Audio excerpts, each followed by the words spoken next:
ఒకప్పుడు పెద్ద వయసులో కనపడే హై బీపీ ఇవాళ 30-40 ఏళ్లలోపే బయటపడుతోంది. ఈ రక్తపోటును కట్టడి చేయకపోతే అది ప్రత్యక్షంగా పరోక్షంగా మన శరీరాన్ని వ్యాధుల కుంపటిలా మార్చేస్తుంది. రక్తపోటును అదుపులో ఉంచుకోవటానికి ఓవైపు మందులు, ఆహార నియమాలు పాటిస్తూనే మరోవైపు యోగాసనాల సాయం తీసుకుంటే మంచి ఫలితం ఉంటుందని చెబుతారు నిపుణులు. నిత్యం కొన్ని ప్రత్యేకమైన యోగాసనాల్ని సాధన చేయడం ద్వారా రక్తపోటును ఎలా చక్కగా అదుపులో ఉంచుకోవచ్చో ఇప్పుడు తెలుసుకుందాం.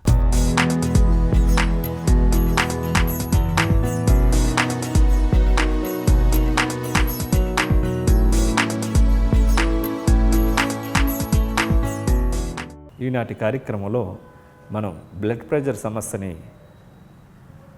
యోగా మేనేజ్మెంట్తో ఏ విధంగా కంట్రోల్లో ఉంచుకోవాలి.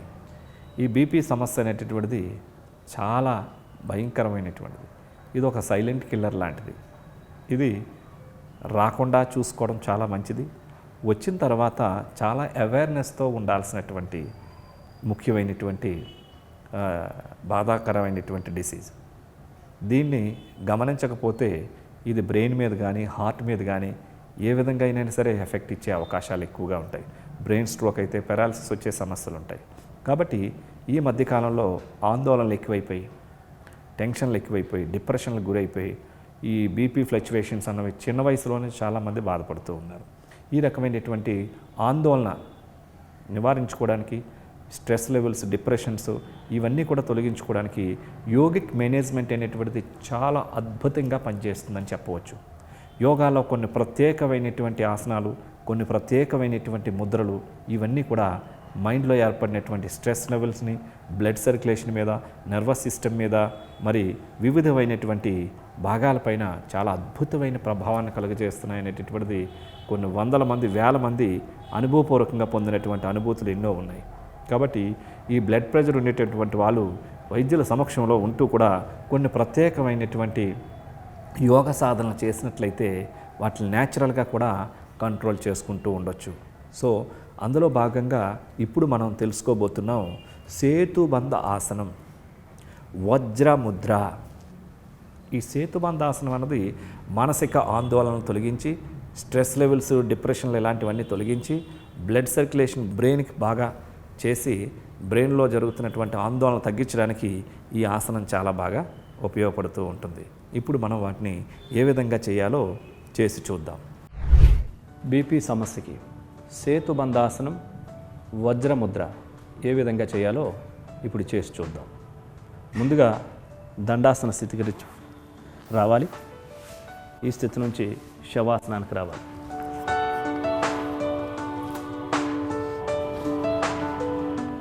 ఇప్పుడు కాళ్ళ రెండు ఫోల్డ్ చేయాలి. లెఫ్ట్ లెగ్, రైట్ లెగ్ని కూడా పాదాల మధ్య ఒక 1/2 ఫీట్ గ్యాప్ ఉంచుకోవాలి.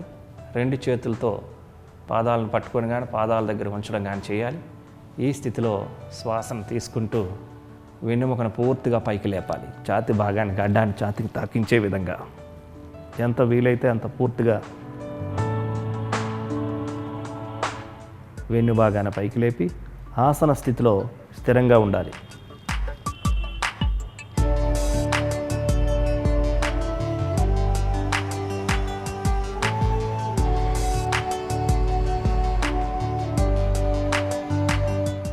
ఇప్పుడు నిదానంగా వెనుభాగాన్ని కిందకి యథాస్థితికి తీసుకొని రావాలి.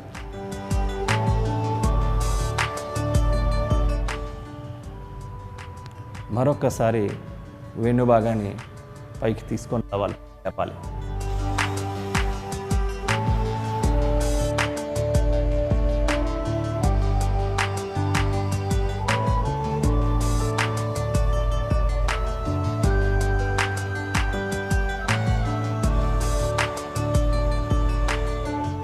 ఇప్పుడు మరలా వెన్నుభాగాన్ని కిందకి తీసుకొని రావాలి. ఇప్పుడు కాలు రెండు స్ట్రైట్గా యథాస్థితిలో శవాసన భంగికి వచ్చి విశ్రాంతి స్థితిలో ఉండాలి.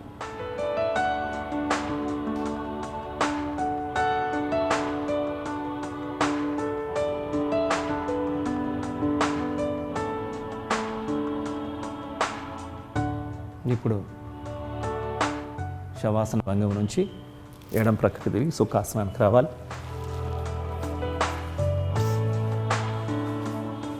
ఇప్పుడు మనం చేయబోతున్నాం వజ్రముద్ర. ఈ ముద్రని పద్మాసనంలో కానీ, సుఖాసనంలో కానీ, వజ్రాసనంలో కానీ, వీలు లేకుంటే కుర్చీలో కూడా కూర్చొని చేయవచ్చు. ఏ ఆసనంలో కూర్చున్నప్పటికీ కూడా అరిచేతులు ఆకాశం వైపు చూస్తున్న విధంగా మోకాళ్ళ పైన ఉంచాలి. షోల్డర్స్ రిలాక్స్గా ఉంటాయి, ఎల్బోస్ రిలాక్స్గా ఉంటాయి, బ్యాక్ స్ట్రైట్గా ఉంటుంది. ఈ స్థితిలో బొటన వ్రేలికి చిటికెన వ్రేలు, ఉంగరపు వేలు, మధ్య వ్రేలు చివర్ల మాత్రమే తాకుతూ ఉంటాయి. చూపుడు వేలు స్ట్రైట్గా ఉంటుంది. ఈ స్థితిలో కళ్ళు మూసుకొని గమనమంతా శ్వాస పైన ఉంచి పూరక, కుంభక, రేచక, శూన్యక ఇలా నియమాలు నిష్పత్తులను పాటిస్తూ ప్రానిక్ బ్రీతింగ్ చేయాలి.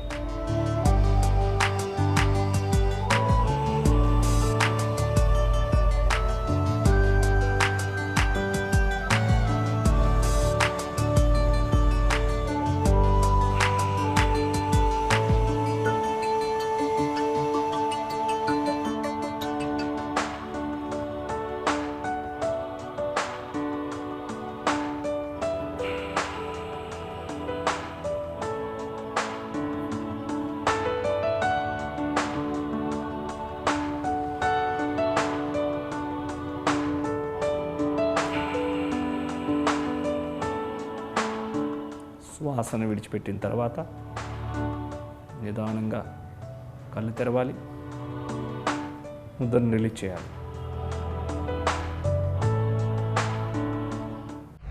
చూసారు కదండి, సేతుబంధాసనం మరియు వజ్రముద్ర. ఇవి బీపీకి ఒక దివ్య ఔషధంగా పనిచేస్తాయి, ఒక వజ్రాయుధాల్లాగా ఉపయోగపడతాయి. ముందు మానసిక ఆందోళన, ఆ బ్లడ్ ప్రెషర్ని బ్యాలెన్స్ చేయడానికి ఈ ఆసనము, ఈ వజ్రముద్ర చాలా అద్భుతంగా ఉపయోగపడతాయి. మీరు సేతుబంధాసనాన్ని ప్రొద్దున ఒక 3 సార్లు, సాయంత్రం ఒక 3 సార్లు చొప్పున చక్కగా సాధన చేసినట్లయితే ముందు మనసులో ఉన్న ఆందోళన, డిప్రెషను, యాంగ్జైటీస్ ఇవన్నీ కూడా తొలగించేస్తుంది. బ్లడ్ ఫ్లో అనేటటువంటి బ్రెయిన్కి చక్కగా సర్క్యులేషన్ చేసి ఇది ఈ యొక్క మానసిక ఆందోళన తొలగించడానికి ఈ సేతుబంధాసనం అద్భుతంగా పనిచేస్తుంది. అదేవిధంగా ఈ వజ్రముద్ర చేయడం ద్వారా బ్లడ్ సర్క్యులేషన్ పైన ఎఫెక్ట్ ఎక్కువగా ఉంటుంది. మానసిక ఆందోళన, స్ట్రెస్ లెవెల్స్ అన్నీ బ్యాలెన్స్ చేయడానికి ఈ వజ్రముద్ర చాలా అద్భుతంగా పనిచేస్తుంది. ఈ బ్లడ్ ప్రెషర్కి వజ్రముద్ర వజ్రాయుధంలాగా ఉపయోగపడుతుంది. ఈ వజ్రముద్రని 5 నుంచి 10 నిమిషాలు చొప్పున చక్కగా చేసినట్లయితే కనుక మీ యొక్క మానసిక స్థితిలో, మీ నర్వస్ సిస్టంలో, బ్లడ్ సర్క్యులేషన్లో అద్భుతమైనటువంటి మార్పులు వస్తాయి. సో సునాయాసంగానే మీకు ఈ బ్లడ్ ప్రెషర్ అనేటటువంటిది కంట్రోల్ అవుతూ ఉంటుంది.